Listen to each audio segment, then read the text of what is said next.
श्रीपितृशमयाचना स्तोत्रम् विस्मृत्य वंशदेवान् वै लज्जया संस्थितोऽस्म्यहं क्षम्यतां मे महान् दोषो मातामह पितामह पितृभ्यः प्रणमाम्यद्य सर्वदेव समाश्रयात् यद् कृत्यं कृतं पापं तदक्षं मम साधय आयुष्यं स्वास्थ्यसम्पत्तिं सन्तानं सुखमेव च दत्तं पितृगणैर्नित्यं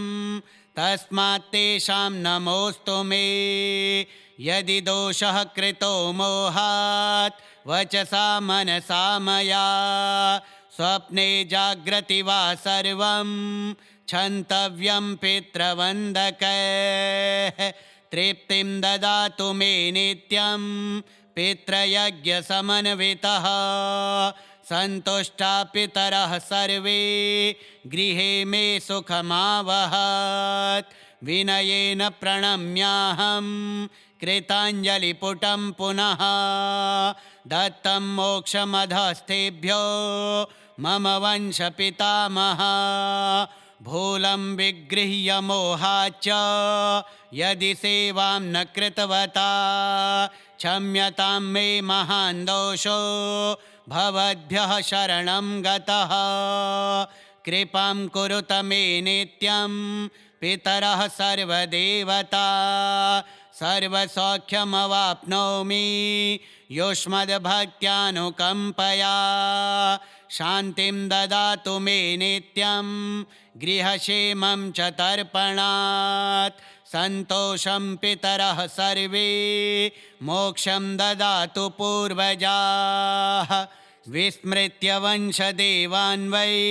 लज्जया संस्थितोऽस्म्यहं क्षम्यतां मे महान् दोषो मातामह पितामह पितृभ्यः प्रणमाम्यद्य सर्वदेव समाश्रयात् यद् कृत्यं कृतं पापं तदक्षं मम साधय आयुष्यं स्वास्थ्यसम्पत्तिं सन्तानं सुखमेव च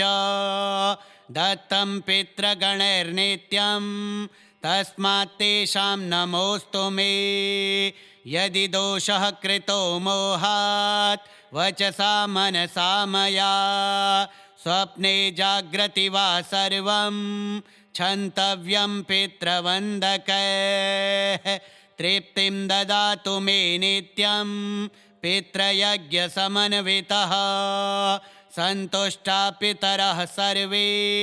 गृहे मे सुखमावहत् विनयेन प्रणम्याहं कृताञ्जलिपुटं पुनः दत्तं मोक्षमधस्तेभ्यो मम वंशपितामह भूलं विगृह्य मोहाच्च यदि सेवां न कृतवता क्षम्यतां मे महान् दोषो भवद्भ्यः शरणं गतः कृपां कुरुत मे नित्यं पितरः सर्वदेवता सर्वसौख्यमवाप्नोमि युष्मद्भक्त्यानुकम्पया शान्तिं ददातु मे नित्यं गृहक्षेमं च तर्पणात् सन्तोषं पितरः सर्वे मोक्षं ददातु पूर्वजाः विस्मृत्य वंशदेवान् वै लज्जया संस्थितोऽस्म्यहं क्षम्यतां मे महान् दोषो मातामह पितामह पितृभ्यः प्रणमाम्यद्य सर्वदेव समाश्रयात् यद् कृत्यं कृतं पापं तदक्षं मम साधय आयुष्यं स्वास्थ्यसम्पत्तिं सन्तानं सुखमेव च दत्तं पितृगणैर्नित्यं तस्मात् तेषां नमोऽस्तु मे यदि दोषः कृतो मोहात् वचसा मनसा मया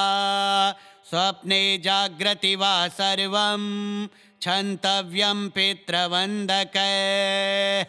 तृप्तिं ददातु मे नित्यं पितृयज्ञसमन्वितः सन्तुष्टा पितरः सर्वे गृहे मे सुखमावहत् विनयेन प्रणम्याहं कृताञ्जलिपुटं पुनः दत्तं मोक्षमधस्तेभ्यो मम वंशपितामहः भूलं विगृह्य मोहाच्च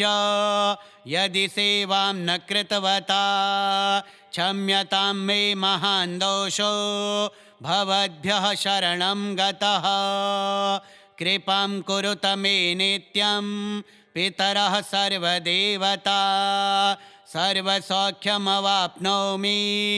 युष्मद्भक्त्यानुकम्पया शान्तिं ददातु मे नित्यं गृहक्षेमं च तर्पणात् सन्तोषं पितरः सर्वे मोक्षं ददातु पूर्वजाः विस्मृत्य वंशदेवान् वै लज्जया संस्थितोऽस्म्यहं क्षम्यतां मे महान् दोषो मातामह पितामह पितृभ्यः प्रणमाम्यद्य सर्वदेव समाश्रयात् यद् कृत्यं कृतं पापं तदक्षं मम साधय आयुष्यं स्वास्थ्यसम्पत्तिं सन्तानं सुखमेव च दत्तं पितृगणैर्नित्यं तस्मात् तेषां नमोऽस्तु मे यदि दोषः कृतो मोहात् वचसा मनसा मया स्वप्ने जाग्रति वा सर्वं क्षन्तव्यं पितृवन्दकैः तृप्तिं ददातु मे नित्यं पितृयज्ञसमन्वितः सन्तुष्टा पितरः सर्वे गृहे मे सुखमावहत् विनयेन प्रणम्याहं कृताञ्जलिपुटं पुनः दत्तं मोक्षमधस्तेभ्यो मम वंशपितामहः भूलं विगृह्य मोहाच्च यदि सेवां न कृतवता क्षम्यतां मे महान् दोषो भवद्भ्यः शरणं गतः कृपां कुरुत मे नित्यं पितरः सर्वदेवता सर्वसौख्यमवाप्नोमि युष्मद्भक्त्यानुकम्पया शान्तिं ददातु मे नित्यं गृहक्षेमं च तर्पणात् सन्तोषं पितरः सर्वे मोक्षं ददातु पूर्वजाः विस्मृत्य वंशदेवान् वै लज्जया संस्थितोऽस्म्यहं क्षम्यतां मे महान् दोषो मातामह पितामह पितृभ्यः प्रणमाम्यद्य सर्वदेव समाश्रयात् यद् कृत्यं कृतं पापं तदक्षं मम साधय आयुष्यं स्वास्थ्यसम्पत्तिं सन्तानं सुखमेव च दत्तं पितृगणैर्नित्यं तस्मात् तेषां नमोऽस्तु मे यदि दोषः कृतो मोहात् वचसा मनसा मया स्वप्ने जाग्रति वा सर्वं क्षन्तव्यं पितृवन्दकैः तृप्तिं ददातु मे नित्यं पितृयज्ञसमन्वितः सन्तुष्टा पितरः सर्वे गृहे मे सुखमावहत् विनयेन प्रणम्याहं कृताञ्जलिपुटं पुनः दत्तं मोक्षमधस्तेभ्यो मम वंशपितामहः भूलं विगृह्य मोहाच्च यदि सेवां न कृतवता क्षम्यतां मे महान् दोषो भवद्भ्यः शरणं गतः कृपां कुरुत मे नित्यं पितरः सर्वदेवता सर्वसौख्यमवाप्नोमि युष्मद्भक्त्यानुकम्पया शान्तिं ददातु मे नित्यं गृहक्षेमं च तर्पणात् सन्तोषं पितरः सर्वे मोक्षं ददातु पूर्वजाः विस्मृत्य वंशदेवान् वै लज्जया संस्थितोऽस्म्यहं क्षम्यतां मे महान् दोषो मातामह पितामह पितृभ्यः प्रणमाम्यद्य सर्वदेव समाश्रयात् यत्कृत्यं कृतं पापं तदक्षं मम साधय आयुष्यं स्वास्थ्यसम्पत्तिं सन्तानां सुखमेव च दत्तं पितृगणैर्नित्यं तस्मात् तेषां नमोऽस्तु मे यदि दोषः कृतो मोहात् वचसा मनसा मया स्वप्ने जाग्रति वा सर्वं क्षन्तव्यं पितृवन्दकैः तृप्तिं ददातु मे नित्यं पितृयज्ञसमन्वितः सन्तुष्टा पितरः सर्वे गृहे मे सुखमावहत् विनयेन प्रणम्याहं कृताञ्जलिपुटं पुनः दत्तं मोक्षमधस्तेभ्यो मम वंशपितामह भूलं विगृह्य मोहाच्च यदि सेवां न कृतवता क्षम्यतां मे महान् दोषो भवद्भ्यः शरणं गतः कृपां कुरुत मे नित्यं पितरः सर्वदेवता सर्वसौख्यमवाप्नोमि युष्मद्भक्त्यानुकम्पया शान्तिं ददातु मे नित्यं गृहक्षेमं च तर्पणात् सन्तोषं पितरः सर्वे मोक्षं ददातु पूर्वजाः विस्मृत्य वंशदेवान् वै लज्जया संस्थितोऽस्म्यहं क्षम्यतां मे महान् दोषो मातामह पितामह पितृभ्यः प्रणमाम्यद्य सर्वदेव समाश्रयात् यत्कृत्यं कृतं पापं तदक्षं मम साधय आयुष्यं स्वास्थ्यसम्पत्तिं सन्तानां सुखमेव च दत्तं पितृगणैर्नित्यं तस्मात् तेषां नमोऽस्तु मे यदि दोषः कृतो मोहात् वचसा मनसा मया स्वप्ने जाग्रति वा सर्वं क्षन्तव्यं पितृवन्दकैः तृप्तिं ददातु मे नित्यं पितृयज्ञसमन्वितः सन्तुष्टा पितरः सर्वे गृहे मे सुखमावहत् विनयेन प्रणम्याहं कृताञ्जलिपुटं पुनः दत्तं मोक्षमधस्तेभ्यो मम वंशपितामह भूलं विगृह्य मोहाच्च यदि सेवां न कृतवता क्षम्यतां मे महान् दोषो भवद्भ्यः शरणं गतः कृपां कुरुत मे नित्यं पितरः सर्वदेवता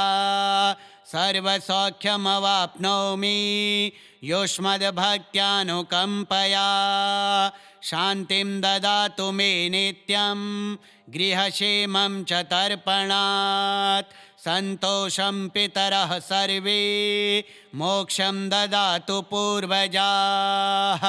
विस्मृत्य वंशदेवान् वै लज्जया संस्थितोऽस्म्यहं क्षम्यतां मे महान् दोषो मातामह पितामह पितृभ्यः प्रणमाम्यद्य सर्वदेव समाश्रयात् यत्कृत्यं कृतं पापं तदक्षं मम साधय आयुष्यं स्वास्थ्यसम्पत्तिं सन्तानां सुखमेव च दत्तं पितृगणैर्नित्यं तस्मात् तेषां नमोऽस्तु मे यदि दोषः कृतो मोहात् वचसा मनसा मया स्वप्ने जाग्रति वा सर्वं क्षन्तव्यं पितृवन्दकैः तृप्तिं ददातु मे नित्यं पितृयज्ञसमन्वितः सन्तुष्टा पितरः सर्वे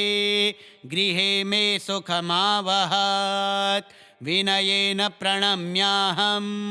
कृताञ्जलिपुटं पुनः दत्तं मोक्षमधस्तेभ्यो मम वंशपितामहः भूलं विगृह्य मोहाच्च यदि सेवां न कृतवता क्षम्यतां मे महान् दोषो भवद्भ्यः शरणं गतः कृपां कुरुत मे नित्यं पितरः सर्वदेवता सर्वसौख्यमवाप्नोमि युष्मद्भक्त्यानुकम्पया शान्तिं ददातु मे नित्यं गृहक्षेमं च तर्पणात् सन्तोषं पितरः सर्वे मोक्षं ददातु पूर्वजाः विस्मृत्य वंशदेवान् वै लज्जया संस्थितोऽस्म्यहं क्षम्यतां मे महान् दोषो मातामह पितामह पितृभ्यः प्रणमाम्यद्य सर्वदेव समाश्रयात् यत्कृत्यं कृतं पापं तदक्षं मम साधय आयुष्यं स्वास्थ्यसम्पत्तिं सन्तानां सुखमेव च दत्तं पितृगणैर्नित्यं तस्मात् तेषां नमोऽस्तु मे यदि दोषः कृतो मोहात् वचसा मनसा मया स्वप्ने जाग्रति वा सर्वं क्षन्तव्यं पितृवन्दकैः तृप्तिं ददातु मे नित्यं पितृयज्ञसमन्वितः सन्तुष्टा पितरः सर्वे गृहे मे सुखमावहत् विनयेन प्रणम्याहं कृताञ्जलिपुटं पुनः दत्तं मोक्षमधस्तेभ्यो मम वंशपितामहः भूलं विगृह्य मोहाच्च यदि सेवां न कृतवता क्षम्यतां मे महान् दोषो भवद्भ्यः शरणं गतः कृपां कुरुत मे नित्यं पितरः सर्वदेवता सर्वसौख्यमवाप्नोमि युष्मद्भक्त्यानुकम्पया शान्तिं ददातु मे नित्यं गृहक्षेमं च तर्पणात् सन्तोषं पितरः सर्वे मोक्षं ददातु पूर्वजाः विस्मृत्य वंशदेवान् वै लज्जया संस्थितोऽस्म्यहं क्षम्यतां मे महान् दोषो मातामह पितामह पितृभ्यः प्रणमाम्यद्य सर्वदेव समाश्रयात् यत्कृत्यं कृतं पापं तदक्षं मम साधय आयुष्यं स्वास्थ्यसम्पत्तिं सन्तानां सुखमेव च दत्तं पितृगणैर्नित्यं तस्मात् तेषां नमोऽस्तु मे यदि दोषः कृतो मोहात् वचसा मनसा मया स्वप्ने जाग्रति वा सर्वं क्षन्तव्यं पितृवन्दकैः तृप्तिं ददातु मे नित्यं पितृयज्ञसमन्वितः सन्तुष्टा पितरः सर्वे गृहे मे सुखमावहत् विनयेन प्रणम्याहं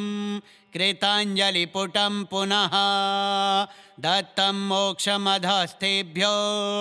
मम वंशपितामहः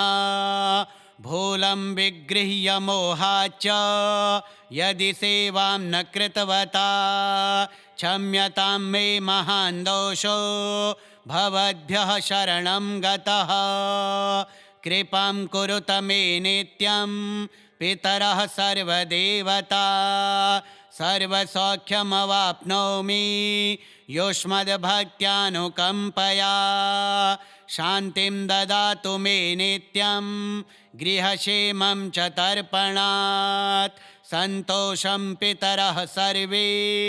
मोक्षं ददातु पूर्वजाः विस्मृत्य वंशदेवान् वै लज्जया संस्थितोऽस्म्यहं क्षम्यतां मे महान् दोषो मातामह पितामह पितृभ्यः प्रणमाम्यद्य